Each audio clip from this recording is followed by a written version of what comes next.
तो दोस्तों बहुत दिन बाद हम इस चैनल पे एक न्यू सीरीज स्टार्ट करने वाले हैं। उम्मीद है ये सीरीज आपको पसंद आएगी क्योंकि ये सीरीज बहुत ज्यादा कमाल की होने वाली है। ये कहानी है वूया नाम के एक मामूली से लड़के की जो कि सेट का एक सर्वेंट हुआ करता था। उसके ऊपर अत्याचार करना तो बिल्कुल मामूली सी बात थी। जो भी सेट के पावरफुल बंदे होते वो बिना मतलब के ही झूठा इल्जाम लगाकर बस वूया को मारने की कोशिश किया करते थे। बेचारा वूया सबसे लड़ तो नहीं पाता था लेकिन वो हिम्मत नहीं हारता था। कमजोर होने की वजह से सभी अत्याचार सहता रहता। लेकिन जब एक बार हद पार हो जाती है और दुश्मन उसके अंकल की जान लेने की कोशिश करते हैं तो वूया के सब्र का बांध जाता है। वो दुश्मनों से लड़ने के लिए जा चुका था। कमजोर होने की वजह से वो यहाँ पर भी हार तो जाता है लेकिन तब होता है उसकी जिंदगी का सबसे बड़ा चमत्कार। उसको करीब 1 लाख साल पहले के बहुत ही ज्यादा पावरफुल इमॉर्टल की पावर की इनहेरिटेंस मिल जाती है। वो इनहेरिटेंस इस तरह से थी कि वो वूया को अपने सफर में बहुत ज्यादा आगे ले जाती है। वूया आगे चलकर अपनी एक नई जर्नी शुरू करता है। जितना भी वो कमजोर हुआ करता था, जितने भी लोगों ने उसके ऊपर अत्याचार किया था, वूया ठान लेता है कि वो सबको उनकी औकात दिखाएगा। वो इतना ज्यादा पावरफुल बनेगा कि हेवन भी उसके सामने झुकेगा। आसमान, जमीन, हेवन और अर्थ सबको झुकाने के लिए अपने सामने वूया तैयार था। इस सफर में लव, रिवेंज, पावर, कल्टीवेशन सब कुछ आपको भरा मिलने वाला है। ये सीरीज आपको बिल्कुल भी निराश नहीं करेगी। तो उम्मीद है कि इतना इंट्रो काफी होगा। अब हम यहाँ से सीरीज की शुरुआत कर सकते हैं। तो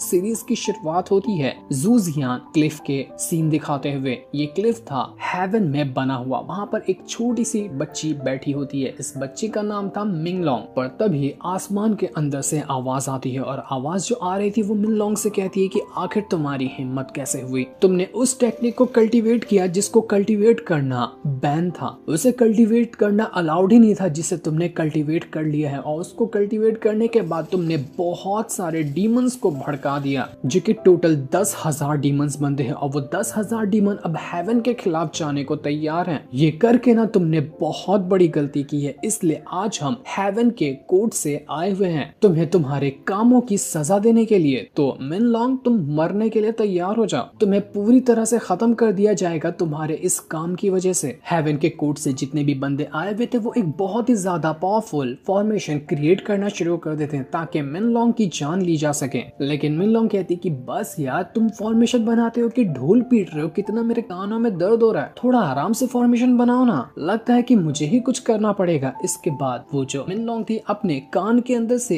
एक स्टिक बाहर निकालती है। वो स्टिक कोई मामूली स्टिक नहीं बल्कि इतनी ज्यादा पावरफुल है कि जिसके सामने हेवन भी जल्दी नहीं टिक सकता। जो भी फॉर्मेशन यहाँ पर कोर्ट के मेंबर बना रहे थे उनके ऊपर तो मिनलोंग अपनी स्टिक की मदद से टूट पड़ती है। एक के बाद एक करते हुए उसने स्टिक को घुमाकर सभी कोर्ट मेंबर की वाट लगाना शुरू कर दिया था। कोर्ट मेंबर तो कुछ भी नहीं कर पाते मिनलोंग के सामने और मार मार कर वो उनकी हालत बुरी कर देती है। कोर्ट के मेंबर भी अपनी पावर का इस्तेमाल करते हुए मिनलोंग के साथ लड़ने की कोशिश कर रहे थे क्योंकि वो कमजोर नहीं थे। वो हेवन के कोर्ट वाले मेंबर हैं तो पावर तो उनके पास होगी लेकिन इतनी ज्यादा नहीं थी कि वो मिनलोंग का मुकाबला कर सके। कोर्ट मेंबर की वाट लगाने के बाद मिनलोंग कहती है आसमान की तरफ देखते हुए कि जेड एम्परर क्या तुम वहीं पर छुप कर बैठे रहोगे? खाली अपने मेंबर को भेजोगे? तुम नहीं आना चाहते क्या? जरा तुम भी बाहर आओ और यहाँ पर खेल का मजा लो। मैं तुमसे भी लड़ना चाहती हूँ। ये सुनकर जेड एम्परर जो था वो यहाँ पर मिनलोंग से कहता है कि बस बहुत हो गया। तुम्हारी हिम्मत ना कुछ ज्यादा ही बढ़ रही है तो मुझे खुद आकर तुम्हें मारना पड़ेगा। इसके बाद आसमान फाड़ कर जेड एम्परर की एक हाथ बाहर निकल कर आता है। वो उंगली इतनी बड़ी थी कि उंगली के सामने चोटी जैसी होती है मिनलोंग। लेकिन मिनलोंग को डर नहीं लगता। वो अपनी स्टिक लेकर अपनी पावर लेकर सीधा भिड़ जाती है उस जेड एम्परर के हैंड के साथ। जेड एम्परर था बहुत ज्यादा पावरफुल जिस वजह से मिनलोंग का अटैक उसके ऊपर अच्छी तरह से नहीं लग पाता। मिनलोंग अकेली थी और उसके सामने हजारों कोर्ट के मेंबर और जेड एम्परर भी था जिस वजह से मिनलोंग अच्छी टक्कर तो देती है लेकिन आखिरकार उसकी यहाँ पर हार होने लगी थी। वो हार होने से पहले ही कह देती है कि मैं पूरे हेवंस को बर्बाद कर दूंगी। देख लेना तुम्हारी बर्बादी का दिन बहुत करीब है। इतना कहते साथ ही वो खुद को अपने स्टिक के अंदर ट्रांसफॉर्म कर लेती है। उसकी स्टिक एक थोड़ी सी एकदम छोटी बन चुकी थी और छोटी बनने के बाद वो आसमान में ही कहीं खो जाती है। मिनलोंग तो स्टिक के साथ खो गई थी लेकिन उसका बदला भी अधूरा रह गया था हेवन से मुकाबला करने का। जिसके बाद हमें एक सेट का सीन दिखाया जाता है जिसका नाम है स्वॉर्ड सेट। वहाँ पर वूया नाम के एक मामूली से लड़के को बांध कर रखा गया था और उसके ऊपर जाओ नाम का एक बंदा अत्याचार कर रहा होता है। वो उसको बहुत कोड़े से मार रहा था।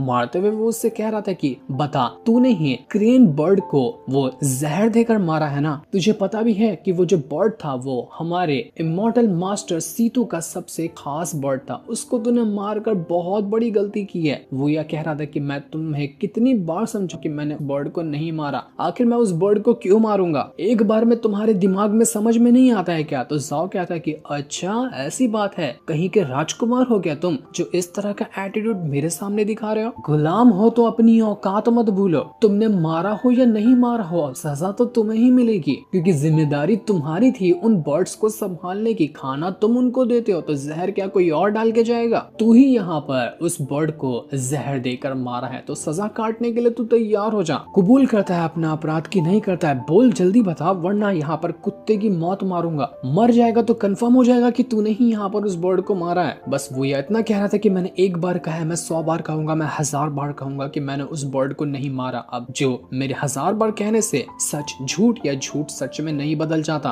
तो जाओ कहता है कि अच्छा बहुत बढ़िया, लगता है ना तू आज मेरा कोड़ा तोड़वा कर रहेगा। तुझे इतना मारूंगा जब तक कि मेरा ये कोड़ा ना टूट ना जाए। जरा मेरे कोड़े की भी तो आज क्वालिटी चेक होनी चाहिए ना, नया नया खरीदा है इसको मैंने। लेकिन तभी वहां पर वूया के अंकल आ जाते हैं जिनका नाम अंकल सू था। अंकल सुन यहाँ पर जाओ से कहते कि प्लीज इसको मत मारो, ये तो सिर्फ 2 साल पहले ही यहाँ पर आया है, इसको यहाँ के रूल नहीं पता कि क्या किए जाते हैं क्या काम नहीं किए जाते हैं। इससे गलती होगी, इसके बदले मैं यहाँ पर माफी मांगता हूँ। वूया को जान से मत मारो, उसकी जान बख्श दो। लेकिन वूया अंकल सुन से कहता है कि इसके सामने ना गिड़गिड़ाने की कोई जरूरत नहीं है, ये एक नंबर कक्का आदमी है, ये आपकी बात नहीं सुनेगा, तो इसके सामने बोलकर भी मतलब नहीं है। तभी वहां पर इमॉर्टल सीतू जो था वो यहाँ पर पहुंच चुका था, जिसने ही जाओ को ऑर्डर दिया था पता लगाने के लिए कि किसने मेरे खास बर्ड को मारा है। सीतू यहाँ पर आकर जाओ से कहता है कि देख रहा है कितनी रात हो गई, अब तो सुबह भी होने वाली है, तुझे छोटा सा काम दिया था इसके मुंह से उगलवाने का कि इसने मेरे बर्ड को मारा है या नहीं मारा, तू अभी तक के ये काम नहीं करवाया, अब क्या जिंदगी भर दूं इस चीज का प्रूफ निकालने के लिए तुझे? जाओ कहता है कि सीतू मास्टर मुझे माफ कर दीजिए, ये लड़का है ना बहुत ज्यादा जिद्दी है, मैं बहुत मार चुका हूँ वूया को, लेकिन मारने को तैयार ही नहीं कि इसने उस बर्ड को मारा है, लेकिन मैं इसको मना लूंगा, आपको टेंशन लेने की जरूरत नहीं, बस थोड़ा सा टाइम और दे दीजिए। तो सीतू कहता है कि मुझे ऐसा क्यों लगता है कि तूने अभी तक के ना ढंग से अत्याचार इस वूया के ऊपर किए ही नहीं है, अच्छे से अत्याचार किया होता ना तो इसकी जुबान अपने आप चल जाती। रहम दिखा रहा है क्या तू इसके ऊपर? देख आखिरी बार कह रहा हूँ, मैं अपने ना 5 कदम बढ़ाऊंगा, अगर मेरे 5 कदम बढ़ने से पहले इस वूया ने कबूल नहीं किया कि इसने उस बर्ड को मारा है तो मैं सारा आरोप तेरे ऊपर लगा दूंगा कि तूने ही यहाँ पर बर्ड को मारा है और तेरी जान ले लूंगा। तो मेरे 5 कदम बढ़ने का तेरे पास टाइम है, उगलवा ले इस वूया से कि इसने उसको मारा है या नहीं मारा। जो सुनकर जाओ की हालत खराब हो जाती है, वो जल्दी से भागकर वूया के पास आता है, उसको कुत्तों की तरह मारते हुए कहता है कि जल्दी बोल देना कि तूने मारा है, वरना ये सीतू मेरी जान ले लेगा, जल्दी कबूल कर कि तूने बर्ड को मारा है। अंकल सुन जो था वो यहाँ पर आकर सीतू से कहता है कि प्लीज माफ कर दीजिए, मेरी जिम्मेदारी थी उन बर्ड्स को खाना खिलाने की, मुझसे ही गलती हो गई होगी जिस वजह से वो बर्ड्स मारे गए, आपको किसी को सजा देनी है ना तो आप मुझे दे सकते हैं, बेचारे वूया को छोड़ दीजिए, उसकी कोई गलती नहीं है। तो सीतू कहता है कि अच्छा बुढ़ाऊ, तू अब मुझे सिखाएगा कि मुझे किसको सजा देनी है और किसको नहीं सजा देनी है, इतनी हद बढ़ गई है क्या तेरी? लगता है ना उसके साथ तुझे भी पिसने का बहुत बड़ा शौक चढ़ा हुआ है। वो ऐसा धक्का मारता है कि अंकल सुन जो था वो उड़कर दूर फेंका जाता है, बेचारा वो तो बूढ़ा ही था, उसकी हालत और ज्यादा खराब हो जाती है। सीतू जाओ से कहता है कि जा पहले इस अंकल सुन जो है ना इसको भी 2-4 कोड़े तो मार, ज्यादा बोलने लग गया मेरे बातों के बीच में, इसको भी समझ में आना चाहिए कि जब मैं बात करता हूँ ना तो कोई तीसरा बीच में ना बोले। तो वो जो जाओ था अब यहाँ पर अंकल सुन को मारने के लिए जाने लगा था, पर वो पहला ही कोड़ा क्या अंकल सुन के ऊपर चला था, वो या अपना चेन तोड़कर आजाद होता है, कोड़े को हाथ से पकड़ लेता है। वो कहता है कि जब से तुम लोगों ने मुझे परेशान किया, मुझ पे अत्याचार किया, मुझ पे झूठा आरोप लगाया और मुझे कुत्तों की तरह मारा, मैं सब कुछ बर्दाश्त कर किया, लेकिन जब तुमने अब यहाँ पर मेरे अंकल सुन के ऊपर हाथ उठाने की कोशिश की है ना तो बस अब मेरे सब्र का बांध टूट चुका है, अब मुझसे और बर्दाश्त नहीं होता, जो करना था मुझ पे करना था ना कि मेरे अंकल के ऊपर। जाओ कहता है कि अच्छा तो तू मुझसे इस तरह से बात कर रहा है, तेरी भी जुबान नहीं चलने लग गई, आंखें नीचे करके मुझसे बात कर वरना आंखें नोच लूंगा तेरी। वो उसको और ज्यादा मारने की कोशिश करता है लेकिन वो या तो बहुत मारता है उसको, और मारने के बाद वो सीधा एक घसीट के पंच मारने गया था सीधा सीतू के ऊपर ताकि सीतू को ही खत्म कर दे, लेकिन पंच लगने से पहले ही सीतू जो था वो कोड़ा उठाता है और सीधा वूया के सीने के आर पार ही घुसा देता है, जिस वजह से वूया की एकदम खराब। सीतू कहता है कि वूया ने रूल तोड़े हैं, उसने मुझ पर हाथ उठाया तो मुझ पर हाथ उठाने की सजा यही है की जगह पर उसकी जान ले ली जाएगी, तो मैंने इसको इसकी सजा दे दी है। वूया अब यहाँ पर मारा जा चुका है। कुछ ज्यादा ही इसके अंदर गर्मी छा गई थी, मैंने एक ही बार में इसकी जान लेकर इसकी सारी गर्मी उतार दी। सीतू के साथ एक लड़की आई हुई थी, तो सीतू उससे कहता है कि तुम्हें तो मेरे बड़े भाई ने मुझे प्रोटेक्ट करने के लिए भेजा है ना, तो तुम यहाँ पे खड़े खड़े अचार डाल रही थी। देखो मैंने वूया को मारा, उसका खून मेरे कपड़ों पे आकर लग चुका है, तो इसको साफ कौन करेगा। तो वो लड़की कहती कि देखो मुझे यहाँ पर तुम्हारे बड़े भाई ने भेजा है तुम्हें प्रोटेक्ट करने के लिए, ना कि तुम्हारा नौकरगिरी करने के लिए, इसलिए जो करना हो ना अपने हद में रहकर बताया करो। तो सीतू कहता है कि अच्छा तो तुम ज्यादा बातें सिर्फ मेरे बड़े भाई की मानती हो, चलो फिर कोई बात नहीं। इतना कहने के बाद वो उस लड़की के साथ वहाँ से चला जाता है। उसको लग रहा था कि यहाँ पर वूया मर गया। बेचारे अंकल सुन जो थे उनको तो बिल्कुल सदमा ही लग जाता है कि नहीं ऐसा नहीं हो सकता। मानता हूँ कि हम दोनों का खून का कोई रिश्ता नहीं था, लेकिन हम दोनों बिल्कुल फादर और सन की तरह रहा करते थे। वूया मैं तुमसे कुछ ही साल पहले तो मिला था, लेकिन हमारा रिश्ता ऐसा बन गया हम जन्मों से एक साथ हैं, और देखो आज मेरी वजह से तुमने अपनी जान गंवा दी। बेचारा अंकल सुन जो था वो यहाँ पर वूया की कब्र भी बना चुका था ताकि उसको दफना सके, क्योंकि चांस ही नहीं लग रहा था कि वूया यहाँ पर इस चीज से बचा होगा। उसकी सांसें तक नहीं चल रही थी। अंकल सुन कहता है कि तुमने मेरे लिए इतना कुछ किया, लेकिन मैं तुम्हारे लिए कुछ नहीं कर पाया, बहुत हो गया। मैं तुम्हारे लिए कुछ ऐसा करना चाहता हूँ जो तुम्हारी जिंदगी को पूरी तरह से बदल देगा। उम्मीद है कि तुम उसका सही तरीके से इस्तेमाल करोगे। इसके बाद वही स्टिक जिसके अंदर मिनलोंग जाकर छुपी हुई थी और वो आसमान में कहीं खो गया था, वो स्टिक सीधा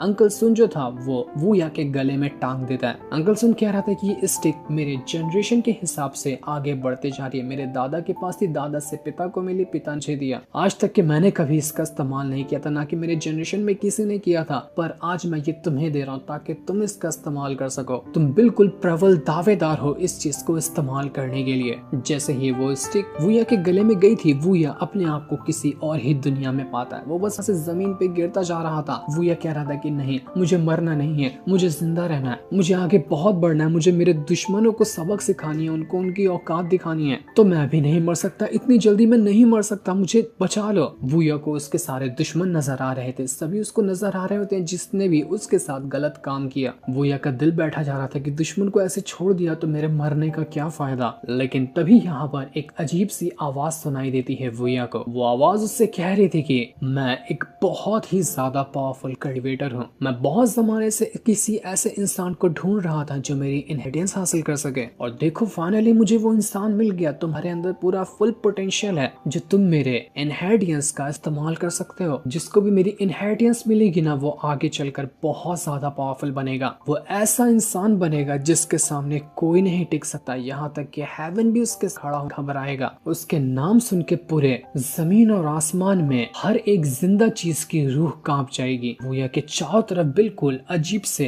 पैटर्न्स बनने लगे थे। ये वही पैटर्न्स थे जो कि इनहेरिटेंस उसको उस इमॉर्टल के हासिल हो रहे हैं, जिस वजह से वूया की पावर बहुत ज्यादा हाई तरीके से इंक्रीज होने वाली थी। वूया जहाँ बिल्कुल कमजोर, उसके पास कल्टीवेशन का ABCD भी नहीं था, अब उसके पास इतने पावरफुल इमॉर्टल की इनहेरिटेंस आ चुकी थी। वूया यहाँ पर अपनी पावर की मदद से कह रहा होता है कि जब मुझे ये मिला है ना, तो मैं इसकी जिम्मेदारी पूरी तरह से उठाऊंगा। मैं ऐसा इंसान बनूंगा कि दुश्मन मेरे से कांपेंगे। मैं हेवन को अपने सामने झुका दूंगा, पूरे जमीन और आसमान पे मेरा राज होगा। पूरी दुनिया को मैं अपने दुश्मनों को मार मार कर शमशान घाट बना दूंगा। क्या ही कमाल का ये एटीट्यूड वाला बंदा बनने वाला है आगे जाकर, और उतना ही ज्यादा ये स्ट्रॉन्ग भी होगा जिसकी पावर का अंदाजा भी नहीं लगाया जा सकता। ये तो बस अब यहाँ से वूया के जर्नी की शुरुआत हुई है। इसके बाद वूया सीधा का सीधा उस स्टिक पे सवार होकर आसमान को फाड़ते हुए हेवन में पहुंच जाता है। वो हेवन का नजारा क्या ही खूबसूरत था। वूया कहता है तो अच्छा इसको बोलते हैं हेवन, जहाँ पर बहुत ज्यादा पावरफुल इमॉर्टल रहा करते हैं। कितनी खूबसूरत जगह है, देख लेना वो दिन जरूर आएगा जब ये पूरा हेवन मेरे सामने झुककर खड़ा होगा। तो वहीं अंकल सुन जो थे वो अभी भी यहाँ पर टेंशन में थे कि मैंने अपनी वो स्टिक तो वूया को दे दी, लेकिन वो स्टिक काम करी या नहीं करी, वूया अभी तक के होश में क्यों नहीं आया। तभी वहाँ पर जाओ पहुंच जाता है, जो यहाँ पर आने के बाद कहा था कि ओए अंकल सुन, क्या हुआ, अकेले बैठे हो, सब ठीक तो है ना, कुछ परेशानी है क्या? मैंने सोचा कि मैं तुम्हारी आकर परेशानी कम कर दूं। वो क्या है ना कि अब वूया तो नहीं रहा, वही तो तुम्हारा सहारा था जो तुम्हें जरूरत की चीजें ला कर देता था। तो बेहतर यही होगा कि तुम भी ना वूया के साथ जाकर कब्र में दफन हो जाओ। दोनों को फिर कंपनी मिलती जी रहेगी, और इसके बाद आफ्टर लाइफ के अंदर भी तुम दोनों एक साथ रहोगे। तो तुम्हारा कोई काम नहीं है इस दुनिया में जिंदा रहकर, तो तुम्हें ही मारने के लिए मैं यहाँ पर आया हुआ हूँ।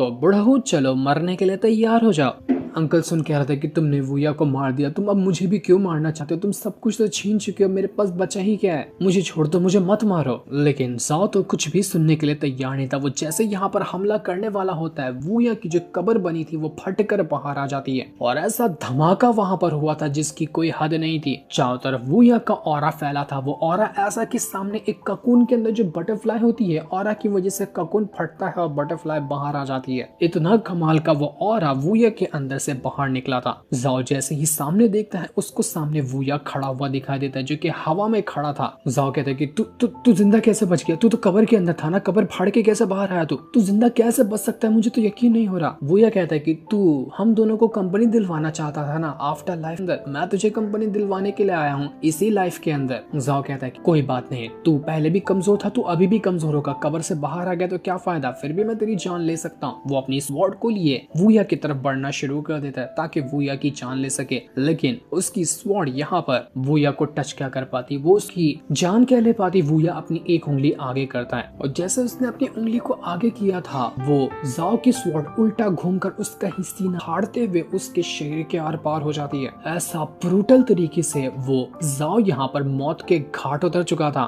जाओ को मारने के बाद वूया जब अपने अंकल सुन के पास आता है, अंकल सुन उससे कहते हैं कि भाग जाओ तुम यहाँ से, तुम यहाँ पर रिटर्न क्यों आए, एक तो बड़ी मुश्किल से तुम्हारे अंदर दोबारा से जान नहीं, तुमने खुद को वापस बचाया लेकिन बचते साथ ही तुमने इस जाओ की जान ले ली। अब सेक्ट वालों को पता चलेगा कि तुमने इसको मारा है तो वो तुम्हें नहीं छोड़ेंगे, वो फिर से तुम्हारी जान लेने के लिए आ जाएंगे। एक काम करो, यहाँ से भाग जाओ, जितना दूर हो सकता है ना उतना दूर भाग जाओ, इस जाओ को मारने का इल्जाम मैं खुद के ऊपर लेने को तैयार हूँ। एक बार तो तुम्हें इतनी बुरी हालत में देख चुका हूँ, दोबारा मुझसे नहीं देखा जाएगा। लेकिन वो यह कहता है कि नहीं, मैं कहीं नहीं जाने वाला, जिंदगी में हमने बहुत भाग लिया, बस जिंदगी भर भागते ही रहे हैं, अब और नहीं भागना, अब भगाना है अपने दुश्मनों को, उनको उनकी औकात दिखानी है, भागना बहुत हो गया। लेकिन अंकल सुन कहते कि नहीं वूया, तुम समझ नहीं रहे, इतना आसान नहीं होगा दुश्मनों का मुकाबला करना, तुम यहाँ से जाते हो कि नहीं जाते हो, नहीं जाओगे ना तो अपना सर फोड़ लूंगा मैं यहाँ पर। अंकल सुन जैसे ही अपना सर फोड़ने की कोशिश करता है वो वहाँ पर रुक जाता है। वो यहाँ उससे कहता है कि मुझे पता है अंकल सुन, आप यहाँ पर नाटक कर रहे हो, कितनी बार एक ही तरीका आजमाओगे मुझे मनाने का,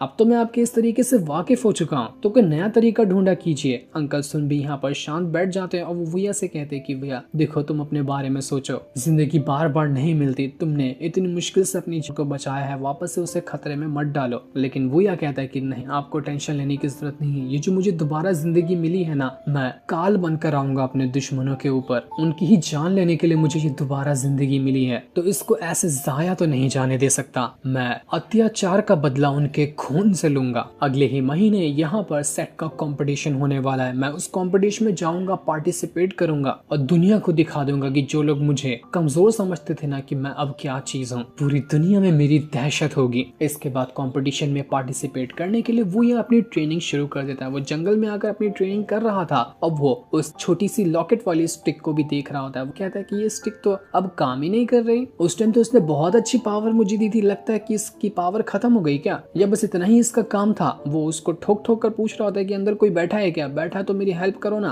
तभी उसके अंदर से पावर निकलती है, वो पावर वूया को स्टिक के वर्ल्ड के अंदर ले जाती है। वहां पर आने के बाद वूया एकदम हैरान, यहाँ पर बिल्कुल एक अलग ही मानव दुनिया थी। वो जगह बहुत ज्यादा सुंदर थी लेकिन उतनी ही ज्यादा मिस्टीरियस भी होती है। पीछे से आवाज आ रही थी वूया को कि करीब 1,20,000 साल तक के मैंने किसी का इंतजार किया था लेकिन कोई आया नहीं, लेकिन तुम यहाँ पर आए हो, किसी इंसान से इतने सालों बाद मिल करना बहुत अच्छा महसूस हो रहा है। मैं यहाँ पर हूँ तुम्हारा साथ देने के लिए, तुम्हारी पावर को बढ़ाने के लिए, क्योंकि हम दोनों की लाइफ ना बहुत ज्यादा मिलती है, मैं भी दुश्मनों से बदला लेने के लिए तैयार हूँ, तुम भी उसी तरह की फीलिंग्स रखते हो। लेकिन तभी वूया उस बच्ची को पकड़ लेता है जो कि मिन लोंगी थी, वही यहाँ पर छुप कर वूया से इस तरह की बातें कर रही थी। वूया कहता है कि अबे बच्ची, तू है कौन और तू उस स्टिक के अंदर क्या कर रही है, यहाँ पे तेरा काम क्या है। तो मिन लोंग कहती कि बेवकूफ इंसान, वो स्टिक किसी और की नहीं, मेरी ही स्टिक है जो कि अब तुझे मिली है। मैं ही वो इंसान हूँ जिसने पूरे हेवन में तबाही मचा दी थी, पूरे हेवन को मैंने हिला कर रख दिया था। लेकिन वो क्या है ना, उस टाइम थोड़ी सी गड़बड़ हो गई थी तो इसलिए मैं उस टाइम हार गई थी। तो मुझे कम मत समझना, मेरी इतनी पावर है ना कि मैं फूंक मारते हुए तुझे ये दुनिया से वो दुनिया पहुंचा सकती हूँ। वो ये कहता है कि अबे यार, तुम कितनी छोटी सी बच्ची हो, बातें कितनी बड़ी बड़ी करती हो, क्या सच में तुम्हारा वो स्टिक है क्या। जाओ, मुझे इस बात पे यकीन नहीं होता कि तुम इतनी मामूली सी बच्ची और इतना ज्यादा पावरफुल स्टिक लेकर रखोगी। अच्छा, अगर तुम्हारे पास वो स्टिक है, तुम्हारा ही वो स्टिक है ना, तो जरा मुझे करके तो कुछ दिखाओ, चलो मेरी कल्टीवेशन बढ़ाओ।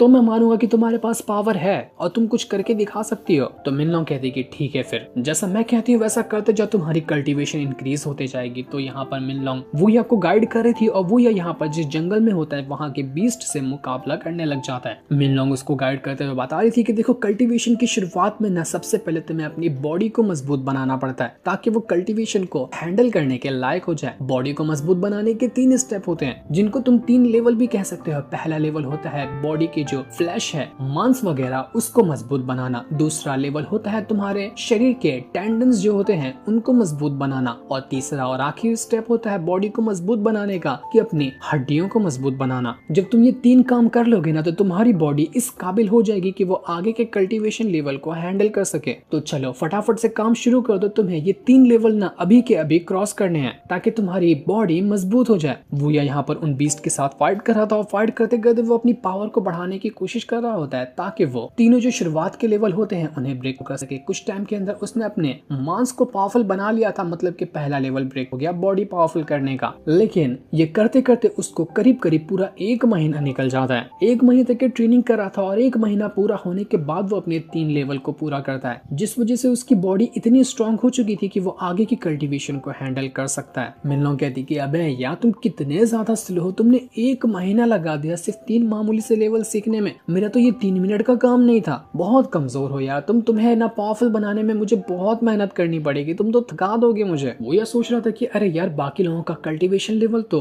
मार्शल लेवल होता है, अलग अलग तरह के लेवल होते हैं, लेकिन इस मिनलोंग का कल्टीवेशन लेवल इतना अजीब क्यों है? मांस वाला, टेंडेंस वाला, ये बोन्स वाला, ये कैसे कल्टीवेशन होते हैं? तो मिनलोंग कहती कि बाकियों की तरह ही बनना है या उनसे आगे निकलना है? आगे निकलना है ना तो जब मैं कहती हूँ वो करते जाओ, सवाल मत उठाओ वरना मुझे गुस्सा आ जाएगा। तभी वूया को जंगल में ही थोड़ी सी दूर किसी के फाइट की आवाज सुनाई देती है, मानो कि यहाँ पर किसी की फाइट हो रही हो। इसके बाद हम जंगल के उसी जगह का सीन देखते जहाँ पर सच में फाइट हो रही थी। वहाँ पर एक लड़की थी जिसका नाम था यानली। वो जब जंगल में आई हुई थी तो अचानक से एक बहुत ही पावरफुल भालू था जो उसके पीछे पड़ चुका था। वो भालू भी मामूली नहीं बल्कि बिल्कुल अजीब सा ही दिखाई दे रहा था। यानली उस भालू के साथ फाइट करने की कोशिश करती है लेकिन उसकी पावर कम पड़ते जा रही थी और ज्यादा पावर इस्तेमाल करने की वजह से उसकी पावर भी एग्जॉस्ट हो जाती है। इस वजह से वो भालू अब यानली के ऊपर भारी पड़ता जा रहा था, लेकिन वो उसकी जान ले पाता कि तभी वहाँ पर वूया पहुंच जाता है जो अपने स्टिक की मदद से भालू के ऊपर हमला करना शुरू कर देता है। वो यानली से कहता है कि आ जाओ मेरे पास आ जाओ, मैं तुम्हें बचा लूंगा, ये भालू तुम्हारा कुछ नहीं कर पाएगा। उसकी पावर देखकर यानली कहती है कि तुमने तो अभी सिर्फ अपने 3 लेवल को ही ब्रेक थ्रू किया है, तुमने तो अभी तक कल्टीवेशन के ढंग से शुरुआत भी नहीं करी और तुम्हें पता है ये जो बीस्ट है ना, लेवल 6 का बीस्ट है, तुम इसका मुकाबला नहीं कर पाओगे, तो मुझे यहाँ से भगा ले चलो, हम यहाँ से भाग जाते हैं। इसलिए वो अभी यहाँ पर उस बीस्ट से बचते हुए वहां से भागने की कोशिश कर रहा था। जंगल के जंगल वो पार करता जाता है लेकिन बीस्ट तो रुकने का नाम ही नहीं ले रहा था।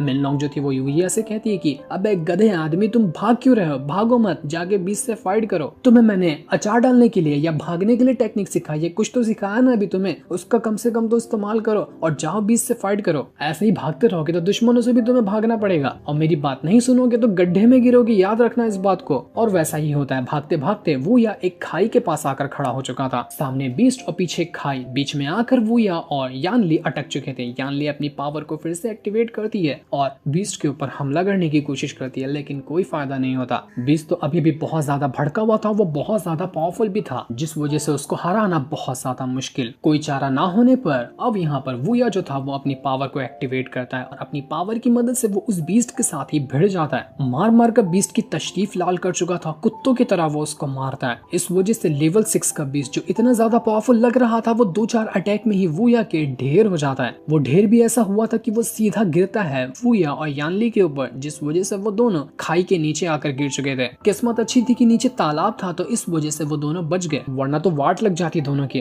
रात को वूया अच्छी खासी मछलियां वगैरह पकाकर यानली को दे रहा होता है कि लो इससे खाओ, तुम्हें भूख लगी होगी ना तो तुम अपना पेट भर सकती हो। वो उससे कहता है कि मुझे जरा एक बात बताओगे कि आखिर तुम इतने अकेले इस जंगल में आए क्यों थी? ये जंगल मामूली नहीं है, बहुत खतरनाक है क्योंकि मैं यहीं पास में ही रहता हूँ। यानली कहती है कि ना अचानक में ही यहाँ पर जंगल में जितने भी बीस्ट हैं उनके मिजाज बदलते गए हैं, एकदम एग्रेसिव हो गए हैं, वो सारी चीजों पे हमला करना शुरू कर चुके हैं। तो उसी चीज की इन्वेस्टिगेशन करने के लिए आई थी कि इन बीस्ट के साथ हो क्या रहा है। और देखो मैं यहाँ पर आकर फंस गई, वो तो भला हो तुम्हारा जो तुमने आकर मेरी जान बचाई। वो बड़े मजे से यानली जो वूया ने मछली दिया था खाने लग जाती है। वूया जब यानली को देखता है तो उसके पैरों में चोट लगी थी, वो अपने हाथों से उसके ऊपर पट्टी लगाने की कोशिश करता है। यानली थोड़ा सा घबरा जाती है कि कहीं ये वूया मेरे साथ कुछ गलत हरकत ना करे। तो वो यकीन दिलाता है कि नहीं, आपको घबराने की जरूरत नहीं है, मैं ऐसा वैसा इंसान नहीं हूँ, आप उस पर भरोसा कर सकती हो। वो यहाँ पर अच्छी तरह से पट्टी वगैरह बांध देता है यानली की चोटों पर और उससे कहता है कि अब हमें ना चलना चाहिए, क्या पता आपके सेक्ट के जो लीडर वगैरह होंगे वो आपके लिए टेंशन में होंगे, तो मैं उन्हें मैसेज करके बता देता हूँ, मैं अपना मैसेज भेज दूंगा उन्हें, तो महल से कोई आ जाएगा आपको लेने के लिए। तो यानली कहती है कि नहीं, ये करने की कोई जरूरत नहीं है, अगर लीडर को पता चला ना तो वो मुझे बहुत चिल्लाएंगे, इसलिए लीडर के जानकारी हासिल करने से पहले मुझे महल पहुंचना होगा, तुम मुझे बस महल तक पहुंचा दो, तुम्हारी मेहरबानी होगी। तो यानली कहती है तुमने ये कर दिया ना तो मैं तुम्हारा एहसान भी कभी नहीं भूलूंगी, जिस पर वूया मान जाता है और वो उसको महल ले जाने लग गया था। जंगल का अभी भी बहुत सारा रास्ता बचा था जो कि अभी भी बहुत खतरनाक बीस्ट से भरा होगा, इस वजह से यानली को वूया की जरूरत पड़ेगी। तो वूया से भी बीस्ट से मुकाबला करते हुए यानली को जंगल के पार करवा देता है। इसके बाद अगले दिन वूया जो था वो सेक्ट की सफाई कर रहा था क्योंकि कंपटीशन कभी भी चालू होने वाला है। तो यहाँ पर अरीना वरीना की सफाई की जा रही है। वहाँ पर 2 और बंदे थे, वो यहाँ वूया को देखकर कहते कि ये जिंदा कैसे बच गया, इसको तो थोड़े टाइम पहले सीतू ने अपने कोड़े से मारकर जान से खत्म कर दिया था, लेकिन देखो फिर भी बच गया, बड़ा ही ढीठ किस्म का बंदा है, मरता ही नहीं है ये। मैंने तो सुनकर रखा था कि वहाँ पर कुछ टाइम पहले जाओ को भी किसी ने मार दिया, ऐसा कहा गया कि बीस्ट ने जाओ को मारा है, तो वो बीस्ट तो इस वूया को भी मार सकता था ना, जबकि ये तो अधमरा ही था, लेकिन फिर भी ये बच गया, बड़ी प्यारी किस्मत है इसकी। तभी वहाँ पर सीतू भी आने लग जाता है। अंकल सुन जो थे वो यहाँ पर वूया से कहते कि वूया अपनी नजर छुपा लो, सीतू ने तुम्हें देखा ना तो भड़क जाएगा और वो कहीं फिर से तुम्हें नुकसान न पहुंचाने की कोशिश करे तो उसके सामने मत जाना। तो वूया कहता है कि नहीं अंकल सुन, आपको घबराने की जरूरत नहीं है, मैं कितना भागता रहूंगा दुश्मनों से, अब तो नहीं भागना है मुझे, अब दुश्मनों का डट कर मुकाबला करना है, उसके सामने आंखों में आंखें डालकर खड़ा रहना है मुझे। सीतू जैसे ही यहाँ पर वूया को देखता है वो कहता है कि अच्छा तू अभी तक के जिंदा है, लगता है कि मेरा जो कोड़ा था ना वो चाइना माल था जिसने तेरे पर हमला करने के बाद भी तेरी जान नहीं ली, लेकिन चल खैर कोई बात नहीं, मैं हूं ना, इस बार जब आ गया हूं तो इस बार कैसे तुझे छोड़ सकता हूँ, पिछली बार का भी हिसाब किताब पूरा करना है, मुझे 2 बार मौका मिल गया तेरी जान लेने का, इस बार ना जब तक तू पूरी तरह से मर नहीं जाता, जब तक तू दफन होके खत्म नहीं हो जाना तब तक मैं तुझे देखता रहूंगा कि तू फिर से जिंदा हो पाता है या नहीं हो पाता। वूया यहाँ पर भड़क चुका था, वो अपनी पावर को एक्टिवेट करता है, पूरे गुस्से के साथ अपना ऑरा फैलाते हुए कहता है कि चल ट्राई करके देख लेना, अब मैं पहले वाला वूया नहीं रहा, तुझे कुत्ते की मौत मार सकता हूँ मैं, यहाँ पर तेरे अत्याचार बहुत हुए। इस चीज को देखकर वहाँ पर खड़े जितने भी लोग थे सभी एकदम दंग रह चुके थे कि बाप रे ये वूया को हो क्या गया, इतना डरपोक इंसान, मार खाने वाला इंसान इस तरह से कैसे बात कर रहा है और इसके पास पावर कैसे आई। वूया और सीतू अपनी पावर को एक्टिवेट करते हुए एक दूसरे से लड़ने के लिए तैयार हो चुके थे, बिल्कुल एकदम गर्मा गर्म माहौल हो चुका था। लेकिन ये लोग की यहाँ पर फाइट हो जाती कि तभी वहाँ पर कोई उड़ते हुए आता है जो आने के बाद कहता है कि बस बहुत हो गया, रुक जाओ यहीं पर। लेकिन कौन यहाँ पर उड़ते हुए आया था इसके बारे में तो अभी हमें नहीं बताया जाता, वो हमें नेक्स्ट एपिसोड में पता चलेगा, जिसे मैं जल्द से जल्द अपलोड करने की कोशिश